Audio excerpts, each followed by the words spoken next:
इन्नल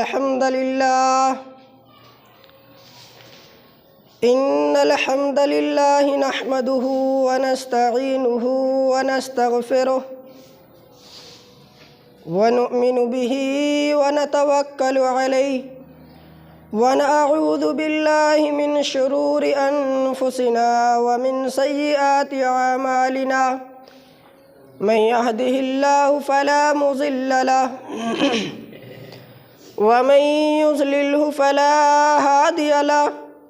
अशहदु अल्ला इलाहा इल्लल्लाहु वहदहु ला शरीका लहु व अशहदु अन्ना मुहम्मदन अब्दुहु व रसूलुहु अरसलहु बिलहक़्क़ि बशीरन व नज़ीरा व दाइयन इलल्लाहि बिइज़निहि व सिराजम मुनीरा।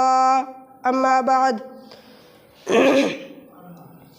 फ़इन्न खैरल हदीस किताबुल्लाह व खैरल हदी हदी मुहम्मदिन सल्लल्लाहु अलैहि वसल्लम व शर्रल उमूरि मुहदसातुहा व कुल्लु मुहदसतिन बिदअह व कुल्लु बिदअतिन ज़लालह व कुल्लु ज़लालतिन फिन्नार।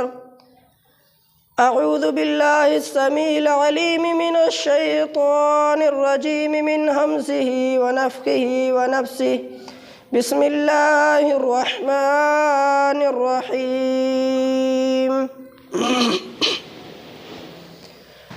क़ाफ़ वल क़ुरआनिल मजीद बल अजिबू अन जाअहुम मुन्ज़िरुम मिनहुम फ़क़ालल काफ़िरूना हाज़ा शैउन अजीब अइज़ा मितना व कुन्ना तुराबन ज़ालिका रज्उन बईद क़द अलिमना मा तनक़ुसुल अर्ज़ु मिनहुम व इंदना किताबुन हफ़ीज़ बल कज़्ज़बू बिलहक़्क़ि लम्मा जाअहुम फ़हुम फ़ी अम्रिन मरीज। अफ़लम यंज़ुरू इलस समाइ फ़ौक़हुम कैफ़ बनैनाहा व ज़य्यन्नाहा व मा लहा मिन फ़ुरूज वल अर्ज़ मददनाहा व अलक़ैना फ़ीहा रवासिय व अंबतना फ़ीहा मिन कुल्लि ज़ौजिन बहीज तबसिरतन व ज़िक्रा लिकुल्लि अब्दिन मुनीब व नज़्ज़लना मिनस समाइ माअन मुबारकन फ़अंबतना बिही जन्नातिन व हब्बल हसीद वन्नख़्ल बासिक़ातिन लहा तलउन नज़ीद रिज़्क़न लिलइबादि व अह्यैना बिही बलदतन मैतन कज़ालिकल ख़ुरूज। कज़्ज़बत क़ब्लहुम क़ौमु नूहिन व अस्हाबुर रस्सि व समूद व आदुन व फ़िरऔन व इख़्वानु लूत व अस्हाबुल ऐकति व क़ौमु तुब्बअ कुल्लुन कज़्ज़बर रसुल फ़हक़्क़ वईद। अफ़अयीना बिलख़ल्क़िल अव्वल बल हुम फ़ी लब्सिन मिन ख़ल्क़िन जदीद। क़ाल अल्लाहु तआला फ़ी मौज़िइन आख़र इन्ना नहनु नज़्ज़लना ज़िक्र व इन्ना लहु लहाफ़िज़ून। क़ाल अन्नबिय्यु सल्लल्लाहु अलैहि वसल्लम खैरुकुम मन तअल्लमल क़ुरआन व अल्लमह। हाज़रीन खुतबा जुमा, बिरादरान इस्लाम, तमाम किस्म की हम्दो सना किबरियाई व बड़ाई तारीफ़ व तौसीफ़ उस अल्लाह वहदहु ला शरीक के लिए लायक व ज़ेबा सज़ावार है जो हम सब का खालिक व मालिक, मरब्बी और पालनहार है। उसके बाद दुरूद व सलाम हो तमाम अंबिया इकराम पर, बिलख़ुसूस प्यारे नबी जनाब मोहम्मद रसूलुल्लाह सल्लल्लाहु अलैहि वसल्लम पर, जिन्हें अल्लाह रब्बुल आलमीन ने रहमतुल लिल आलमीन बनाकर दुनिया के अंदर मबऊस फरमाया। बिरादरान इस्लाम, आज के इस खुतबा जुमा में मेरा मौजू है कुरान की फजीलत। सामीन इकराम,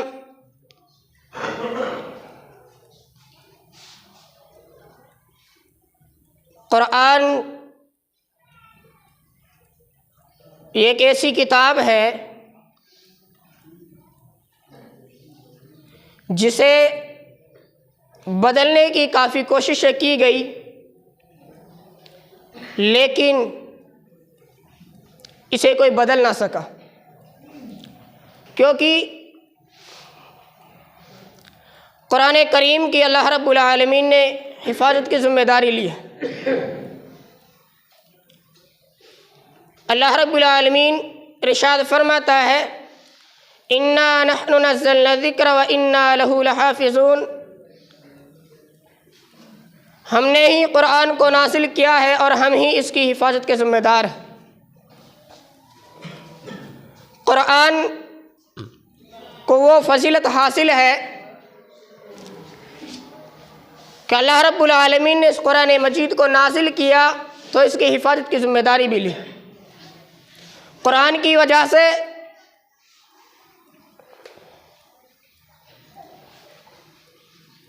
बहुत सी चीज़ों को फजीलत मिली। कुरान जिस महीने में नाज़िल होता है, अल्लाह रब्बुल आलमीन ने उस महीने को सबसे अफजल करार दिया। अल्लाह रब्बुल आलमीन फरमाता है, शहरु रमज़ान अल्लज़ी उनज़िल फ़ीहिल क़ुरआन हुदल लिन्नासि व बय्यिनातिन मिनल हुदा वल फ़ुरक़ान, कि कुरान वो किताब है जिसे रमज़ान के महीने में नाज़िल किया गया। साल के 12 महीने होते हैं और उन 12 महीनों में सबसे अफजल जिस महीने को समझा गया, जिसे फजीलत मिली, वो रमज़ानुल मुबारक को मिली।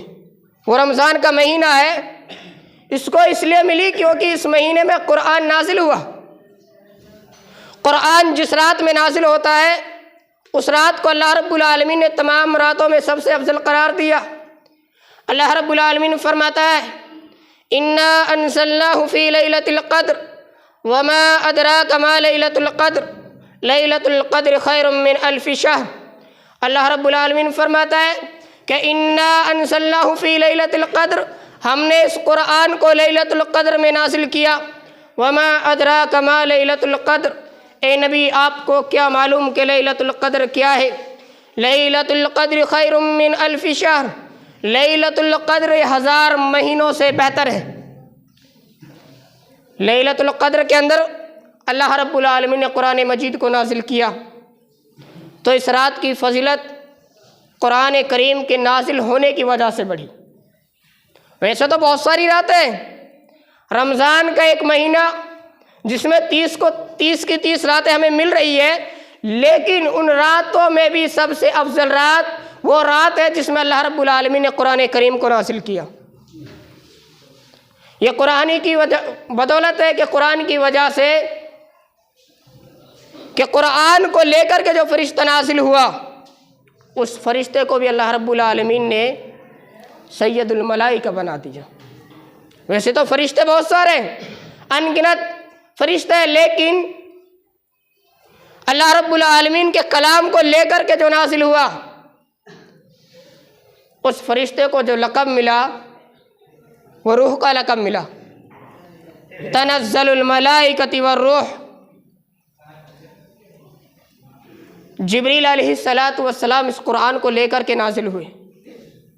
फरिश्तों में जिब्रील अलैहिस्सलातु वस्सलाम को ये मुकाम मिला क्योंकि वो कुरान को लेकर के नाजिल हुए। जिस नबी पर कुरान नाजिल हुआ वो नबी तमाम नबियों में अफजल, उस नबी को सैयदुल अंबिया कहा गया। जिस शहर के अंदर कुरान नाजिल हुआ वो शहर कुरान के नाजिल होने से पहले उम्मुल खबाइस के नाम से जाना जाता था, कि सारी बुराइयां उस शहर के अंदर पाई जाती थी। कुरान करीम शहर मक्का के अंदर नाजिल हुआ। मक्का के अंदर कोई ऐसी बुराई नहीं थी जो मौजूद ना हो। हर बुराई उसके अंदर मौजूद थी। शराब उसके अंदर पी जाती थी, जुआ उसके अंदर खेला जाता था, जनाकारी उसके अंदर होती थी। लेकिन जब कुरान नाजिल हुआ तो कुरान के नाजिल होने की वजह से वही मक्का जिसे उम्मुल खबाइस यानी तमाम बुराइयों की जड़ कहा गया, उम्मुल कुरा का लक़ब दिया गया। इतना ही नहीं बल्कि जिस उम्मत पर यह कुरान नाजिल हुआ उस उम्मत को इतना बड़ा लक़ब दिया कि कुंतुम खैरा उम्मतिन उखरिजत लिन्नास तअमुरूना बिल मारूफ व तनहौना अनिल मुनकर, कि तुम एक बेहतरीन उम्मत हो। इतनी सारी उम्मतें आई, इतनी कौमें आई, कौमें आद, कौमें समूद, कौमें, इतनी सारी कौमें आई, लेकिन सबसे अफजल कौम अल्लाह रब्बुल आलमीन ने इस कौम को करार दिया, इस उम्मत को करार दिया। क्यों? इस कुरान करीम की वजह से। कुंतुम खैरा उम्मतिन उखरिजत लिन्नास तअमुरूना बिल मारूफ व तनहौना अनिल मुनकर, तुम बेहतरीन उम्मत हो, तुम लोगों को अच्छाई की तरफ बुलाते हो, बुराई से रोकते हो। इतना ही नहीं बल्कि जो कुरान को पढ़ता है, जो कुरान को पढ़ाता है, वो भी सबसे अफजल है। अल्लाह के नबी सल्लल्लाहु अलैहि वसल्लम फरमाते हैं खैरुकुम मन तअल्लमल कुरान व अल्लमा, तुम में बेहतरीन वो शख्स है जो कुरान को सीखता है, सिखाता है। दुनिया के नज़दीक या आपके नज़दीक कोई दूसरा अफजल हो सकता है, कोई दूसरा बेहतर हो सकता है, लेकिन अल्लाह और उसके रसूल के नज़दीक अगर कोई सबसे अफजल है, सबसे बेहतर है, तो वो शख्स है जो कुरान को सीखता है, जो सिखाता है। ये कुरान की फजीलत, कुरान की वजह से कितनी चीज़ों को फजीलत मिली। कुरान की वजह से उनको फजीलत मिली जो कुरान को पढ़ता है, जो पढ़ाता है। कुरान की वजह से उसको फजीलत मिली जो कुरान को लेकर के नाजिल हुआ, जिब्रील अलैहिस्सलातु वस्सलाम।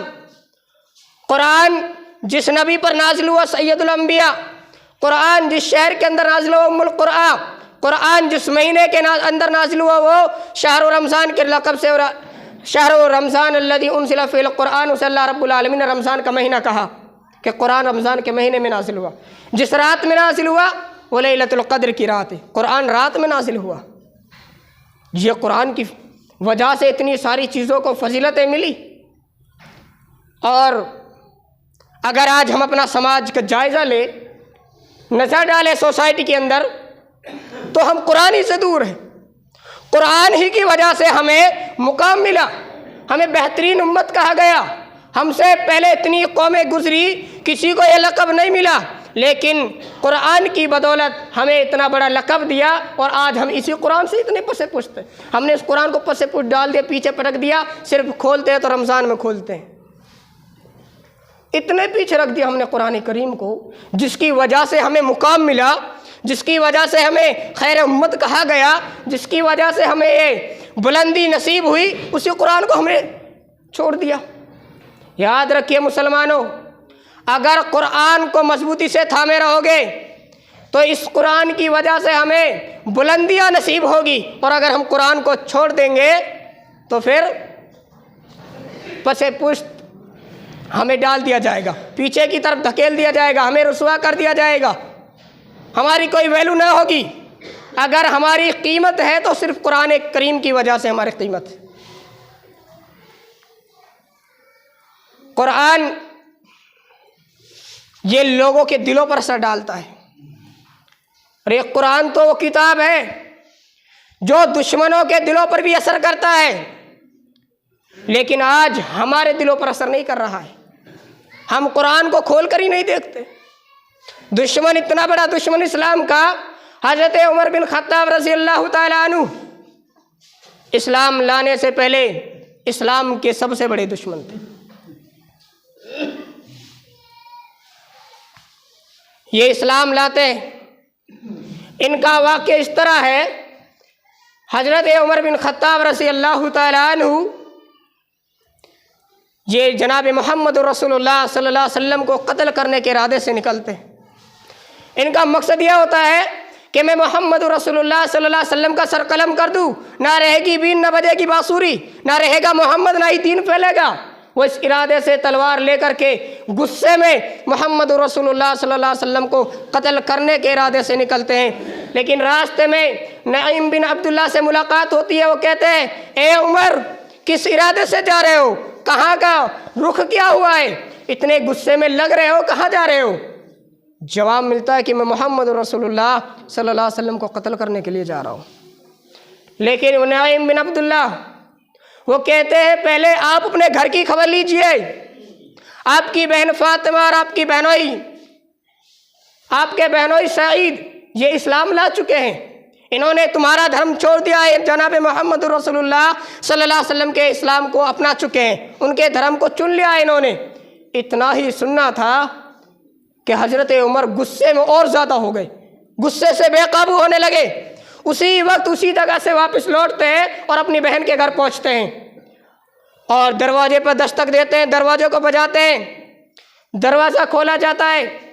हज़रत उमर कहते हैं ए फातिमा, मैं सुन चुका हूँ कि तुमने अपना दीन बदल दिया है, तुम इस्लाम को अपना चुकी हो, तुमने हमारे दीन को छोड़ करके मोहम्मद रसूलुल्लाह के दीन को अपना लिया है। और मैंने सुन लिया है जो कुछ तुम तिलावत कर रही थी, जो कुछ तुम पढ़ रही थी, वो भी मैंने सुन लिया है। जब सुन ही लिया तो बेकाबू थे गुस्से में, उन्होंने पीटा फातिमा को, अपनी बहन को पीटा, बहनोई को पीटा, अच्छी तरीके से मारा कि तुमने बाप दादा का दीन छोड़ करके मोहम्मद के दीन को अपना लिया। उनको पीटा। लेकिन जवाब सुनिए उस बहन का, उस फातिमा का जवाब सुनिए। फातिमा क्या कहती है, ए उमर, जो करना है कर लीजिए, हम इस्लाम से फिरने वाले नहीं हैं, हम इस्लाम को छोड़ने वाले नहीं हैं। अब हमारे दिलों में ईमान भर चुका है, हम मुसलमान हो चुके हैं, अब हम फिरने वाले नहीं हैं। जितना मारना है मार लीजिए, जितना पिटाई करनी है कर लीजिए, लेकिन हम अपने इस्लाम को अब छोड़ने वाले नहीं हैं। हज़रत उमर इन अल्फाज को सुनते हैं तो कहते हैं ए फातिमा, ए मेरी बहन, ये तू नहीं, ये तेरे अंदर का ईमान बोल रहा है, ये ईमान है जिसकी वजह से तू मेरे सामने बोल रही है, वरना मैं तो वो इंसान हूँ जिसको देख करके शैतान भी रास्ता छोड़ देता है।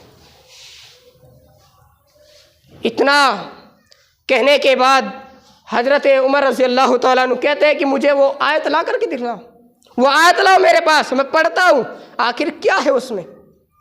फातिमा कहती है कि तुम नापाक हो, पहले गुस्ल कर करके आओ। गुस्ल करने के लिए गए तो पाक होकर के जब आए तो उन्होंने आयत को पढ़ा, सूरह ताहा की तिलावत की, इन्ननी अनल्लाहु ला इलाहा इल्ला अना फ़अबुदनी, इस आयत करीमा को पढ़ते हैं और सीधे इस आयत को पढ़ करके उसी वही उमर जो अब तक इस्लाम के इतने बड़े दुश्मन थे, उनके दिल पर कुरान की आयतों ने ऐसा असर डाला कि वो सीधे पलटते हैं अपनी बहन के घर से हज़रत अरकम रज़ी अल्लाह तआला अन्हु के घर पहुँचते हैं, क्योंकि हज़रत अरकम के घर में अल्लाह के नबी सल्लल्लाहु अलैहि वसल्लम मौजूद थे। वहाँ पहुँचे, दरवाजे को दस्तक दी, लोग आगे को बढ़े, हज़रत हमज़ा रज़ी अल्लाह तआला अन्हु बढ़ते हैं, दरवाजे से झाँक कर देखते हैं सुराखों से कि कौन है कौन नहीं है। जैसे झाँक करके देखा तो हज़रत उमर तलवार लेकर के खड़े हैं, हाथ में तलवार है, गुस्से में बेकाबू है।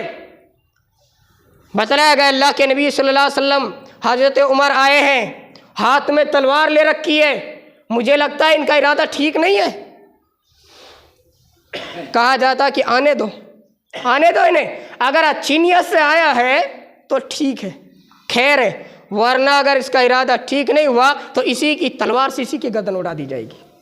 वो उमर जो मोहम्मद रसूलुल्लाह की गर्दन उड़ाने के लिए चले, अल्लाह के नबी दरवाज़ा खोलते हैं, खोलते ही उमर के गिरबान को पकड़ते हैं, कहते हैं उमर बोल किस इरादे से आए हो। कहा कि अल्लाह उसके रसूल पर ईमान लाता हूँ, इस्लाम कबूल कर लेते हैं वो उमर।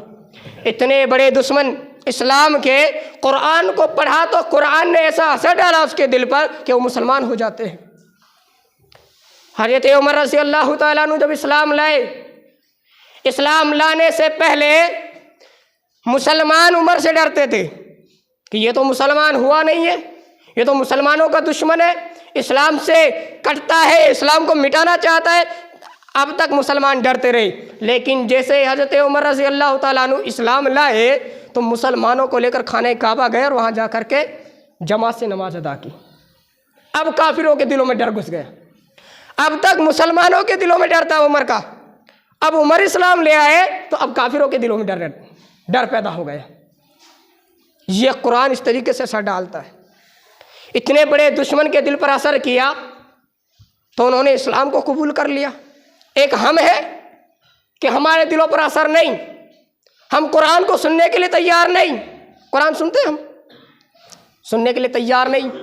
अगर 2 रकात और 2 आयतें फालतू पढ़ा दी तो हमारी पीछे से नमाज में आवाज़ें आने लगती है, मौलवी साहब अब तो काफ़ी लंबी पढ़ा दी आपने, अब तो झुक जाइए। हम कुरान को सुनने के लिए तैयार नहीं। कितने अफसोस की बात है। उन्होंने एक आयत पढ़ी, वो मुसलमान हो गए। ऐसा असर किया उस कुरान ने, और हम कुरान को सुनने के लिए तैयार नहीं। अब रमज़ान आ रहा, देखना कैसे कुरान पढ़ा जाएगा। इमाम साहब से पहले कह दिया जाएगा हम तो आपके पीछे तभी तरावी पढ़ेंगे जब आप जल्दी जल्दी तरावी पढ़ाएंगे।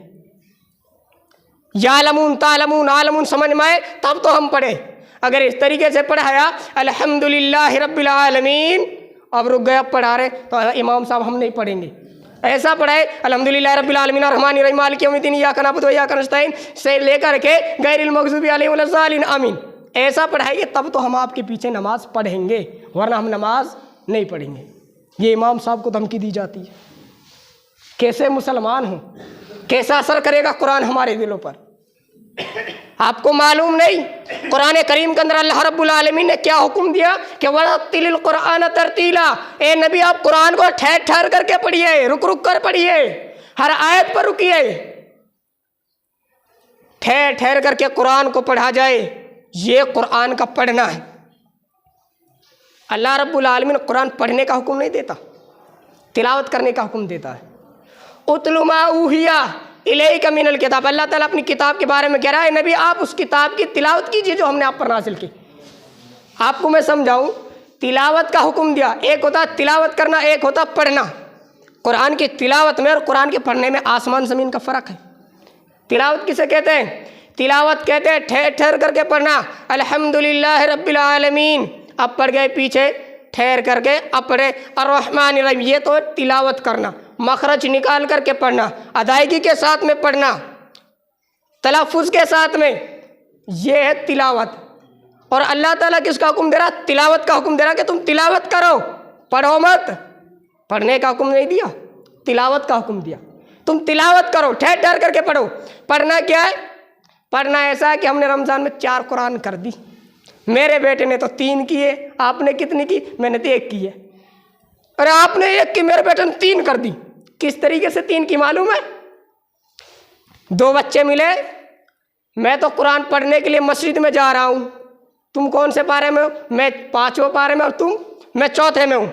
जब मैं 4थे में, अब देखना मैं तुझसे पहले कुरान मुकम्मल कर दूंगा। अब गया भाई, पढ़ने लगा, ऐसे जल्दी जल्दी पढ़ने लगा, मैंने तो 1 पेज बदल दिया, फटाफट पढ़ने लगा, फटाफट 3 कुरान मुकम्मल।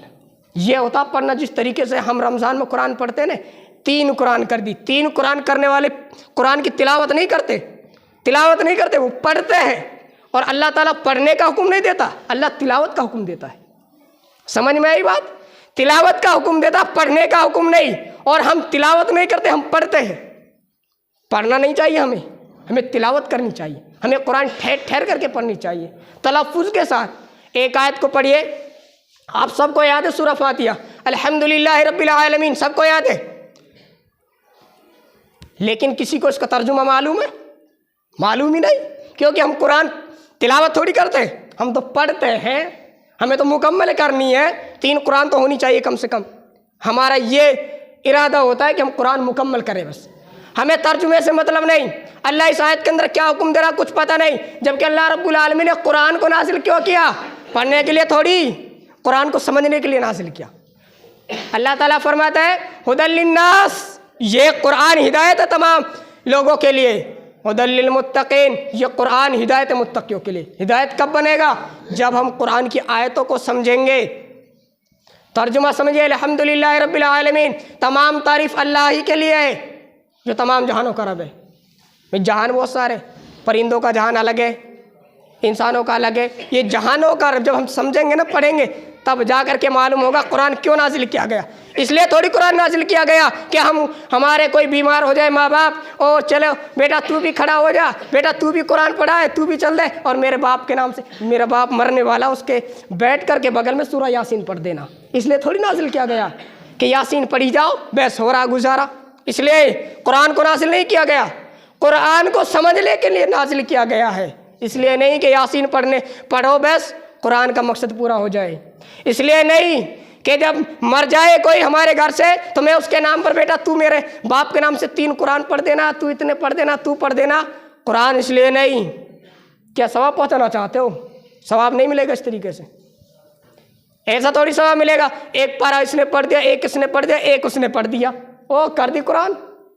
कुरान खानी कराने वाले ऐसे, इसलिए कुरान को नाजिल नहीं किया अल्लाह ताला ने, समझने के लिए नाजिल किया। कुरान को समझो। कुरान का मकसद क्या है नाजिल करने का? इसके जरिए नसीहत हासिल करना है हमें, इसके जरिए से हमें अपने आप को संभालना है। कुरान करीम ये शिफा है, कुरान करीम के अंदर शिफा है। शिफा हम शिफा कहाँ देखते हैं? तावीज़ में। हम शिफा कहाँ ढूंढते? नक्कस में। शिफा कहाँ ढूंढते? धागे में। शिफा इनके अंदर नहीं है। अल्लाह के नबी फरमाते मन अल्लाह का तमीमतन फ़कत अशरक, जिसने गले में तावीज़ लटकाया, जिसने गले में धागा बांधा, जिसने गले में नक्कस पहना इस नियत से कि मेरा फ़ायदा करेगा, तो उसने शिरक किया। और शिरक क्या है? इन्ना शिरक लज़ुल्मुन अज़ीम, शिरक सबसे बड़ा गुनाह है। अगर शिरक कर लिया तो मुशरिक का ठिकाना क्या है? इन्नल्लाह ला यग़फ़िरु अन युशरक बिही व यग़फ़िरु मा दून ज़ालिका लिमन यशा। अल्लाह रब्बुल आलमीन मुशरिक को माफ़ नहीं करेगा, उसके अलावा जिसे चाहे माफ़ कर दे। मुशरिक का ठिकाना, शिरक करने वाले का ठिकाना जहन्नम है। जहन्नम, वो तो जन्नत के ख्वाब भी ना देखे जिसने अल्लाह ताला के साथ शिरक किया।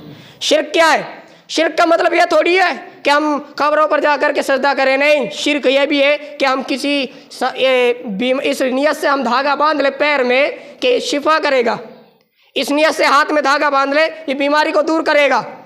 गले में बांध लिया, नहीं जी हमारी जो औरत है ना उसके दूध नहीं उतर रहा इसलिए हम झाड़ का गए थे, ताकि उसने नक्कस दिया, दूध उतरने लगा। अब हमारा बच्चा दूध भी पीने लगा, अब हमारा बच्चा रोता भी नहीं है। जब खुले आम आपके सामने जाहिर की जा रही है ये सारी बात, आपको बतलाया जा रहा है कि तावीज़ पहनना हराम है, शिरक है, ये सबसे बड़ा गुनाह, इससे बड़ा गुनाह कोई नहीं। अल्लाह के साथ शिरक करना, अल्लाह को छोड़ करके एक छोटे से कागज के टुकड़े पर, एक छोटे से धागे पर भरोसा करना। याद रखिए, अगर अल्लाह आपको नुकसान पहुंचाना चाहे, दुनिया मिल करके कोशिश कर लेना, आपको फ़ायदा पहुंचाने की फ़ायदा नहीं दे सकती। कुरान के अंदर शिफा है, कुरान से बाहर जाने की कोशिश करोगे शिफा मिल ही नहीं सकती। शिफा कुरान के अंदर है। अल्लाह के नबी सल्लल्लाहु अलैहि वसल्लम पर जब जादू किया जाता है तो जिब्रील अलैहिस्सलातु वस्सलाम सूरा नास, कुल आउज़ु बिरब्बिन नास, कुल आउज़ु बिरब्बिल फलक, ये सूरतें लेकर के नाजिल होते हैं। एक एक आयत पढ़ते जाते हैं दोनों में से, और वो जो जादू किया गया तो जादू का असर ख़त्म होता जाता है। कुरान के अंदर शिफा है। शिफा कुरान से सीखिए, कुरान की आयतें पढ़ करके अपने ऊपर दम कीजिए। कुरान पढ़ने वाला सबसे बेहतर, खैरुकुम मन तअल्लमल कुरान व अल्लम, सबसे बेहतर वो इंसान जो कुरान को सीखे और सिखाए। आइए मैं कुरान के बारे में और बतलाऊं। कुरान जो पढ़ता है, हाफिज़ कुरान है, जो कुरान का पढ़ने वाले, जिसने कुरान को हिफ्ज़ कर रखा है, उससे पता क्या कहा जाएगा? क़यामत के दिन उससे कहा जाएगा कुरान को पढ़ता जा और सीढ़ियाँ चढ़ता जा। वो कुरान को पढ़ता जाएगा, सीढ़ियाँ चढ़ता जाएगा, एक आयत पढ़ेगा, एक सीढ़ी चढ़ेगा। समझिए कुरान के अंदर 6666 आयतें, 6666 आयतें। अंदाज़ा लगाए वो 6666 आयतें पढ़ेगा, वो कितना बड़े मकाम पर पहुँचेगा। ये मकाम है एक हाफिज़ का, एक कुरान पढ़ने वाले का।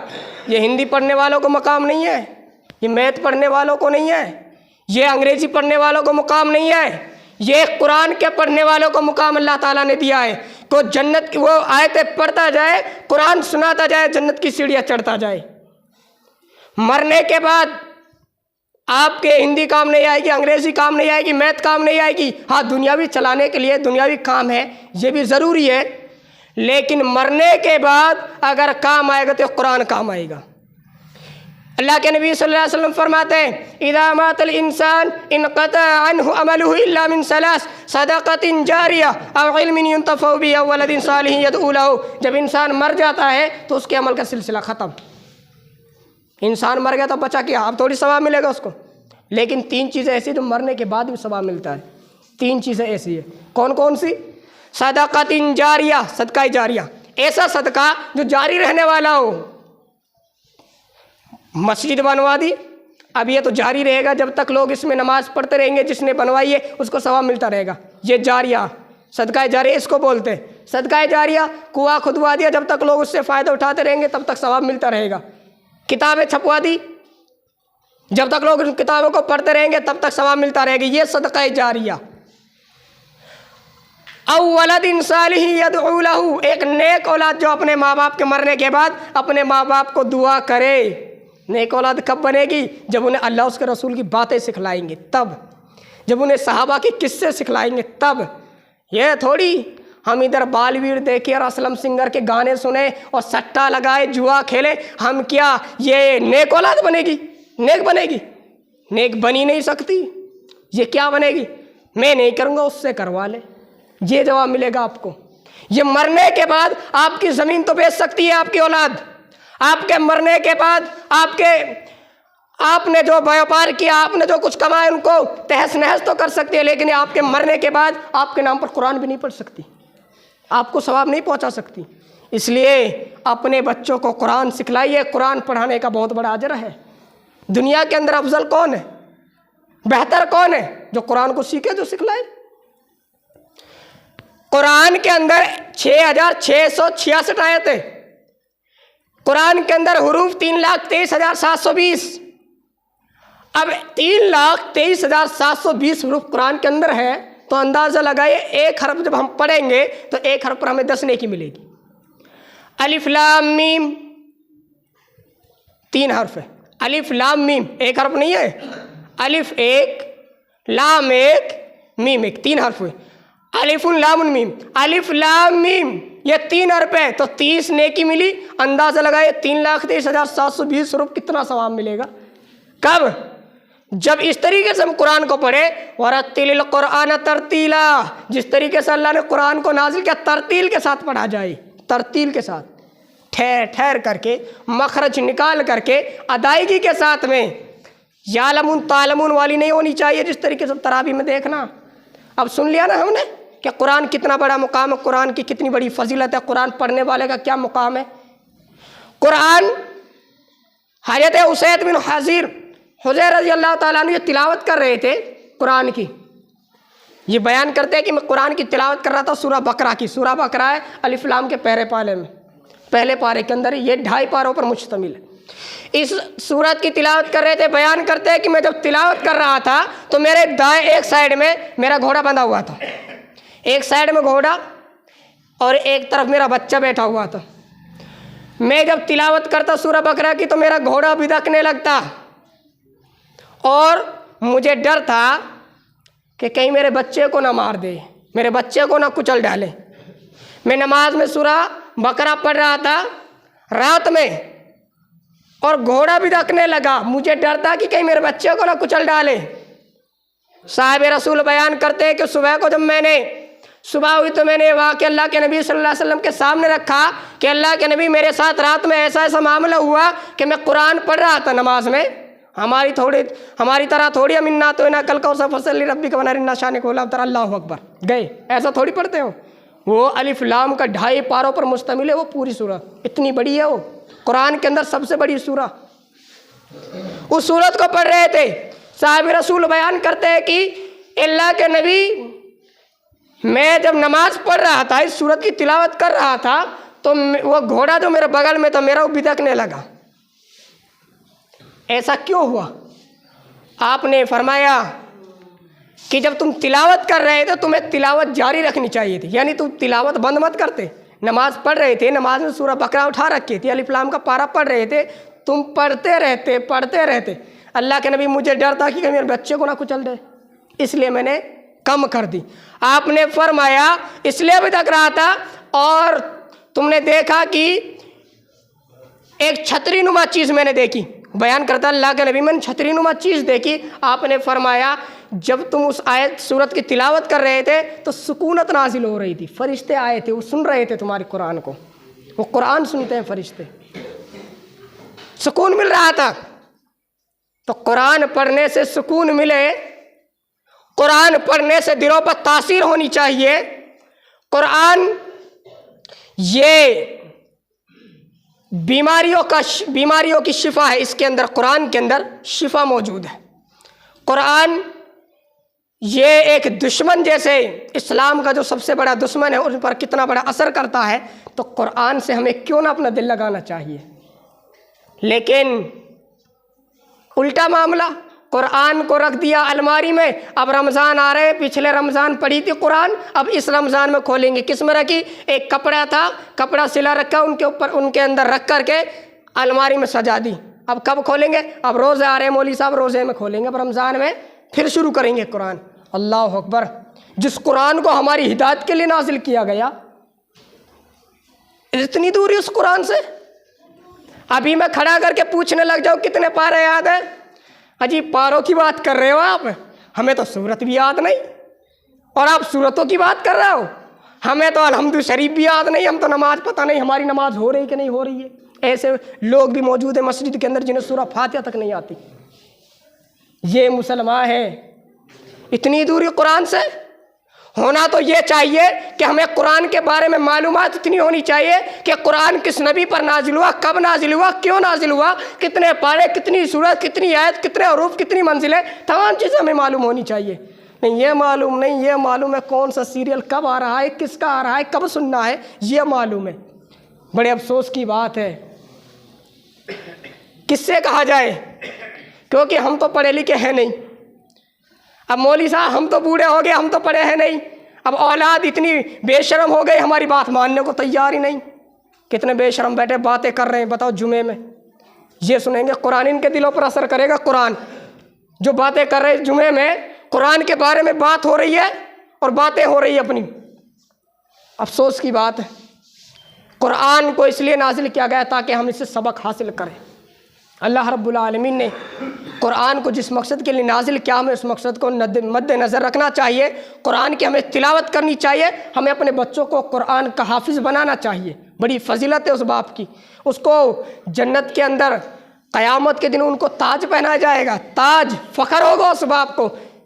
मेरा बेटा हाफिज़ कुरान है और बाप को ताज पहनाया जाए, फ़ख्र नहीं होगा? मैं मुसल्ले पर खड़ा हो जाऊँ, फ़ख्र नहीं होगा एक बाप को कि फलाने मेरा बेटा मुसल्ले पर खड़ा है? लेकिन ये भी बदकिस्मती की बात है कि मेरा बाप नमाज नहीं पढ़ता। ये भी तो बदकिस्मती की बात है। कितना फ़ख्र होगा उस बाप को जिसका बेटा मुसल्ले पे खड़ा होकर के नमाज पढ़ाए, जिसका बेटा हाफिज़ कुरान हो, जिसका बेटा आलिम दीन हो। क्या उसको फ़ख्र नहीं होगा? क्या वो अपने माँ बाप को जन्नत के अंदर लेकर के नहीं जाएगा? क्या अल्लाह रब्बुल आलमीन ने इस चीज़ का वादा नहीं किया है? कुरान पढ़ना चाहिए बच्चा। कुरान पढ़ाओ अपने बच्चों को, बाकी चीज़ें बाद में। ये पूरे खुतबा जुमा से ये सबक हमें मिलता है कि हम कुरान सीखें, कुरान सिखाएं, अपने बच्चों को मस्जिदों में भेजें, अपने बच्चों को मदारिस के अंदर दाखिला कराएं अपने बच्चों का, ताकि वो हाफिज़ कुरान बन करके निकले, ताकि वो आपके लिए आपको जन्नत का ताज पहना सके। अल्लाह रब्बुल आलमीन से दुआ कि इलाहुल आलमीन कुरान करीम की ज़्यादा से ज़्यादा तिलावत करने की तौफ़ीक़ अता फरमा। रब्बुल आलमीन कुरान से हमारा ताल्लुक़ जोड़कर अल्लाह रब्बुल आलमीन हमें कुरान से हमारा ताल्लुक़ बना। रब्बुल आलमीन जब तक हमें ज़िंदा रखे दीन इस्लाम पर ज़िंदा रख, और जब हमारा ख़ात्मा हो तो दीन इस्लाम पर हो। आमीन। तक़ब्बल या रब्बुल आलमीन। अस्सलामु अलैकुम व रहमतुल्लाहि व बरकातुहू।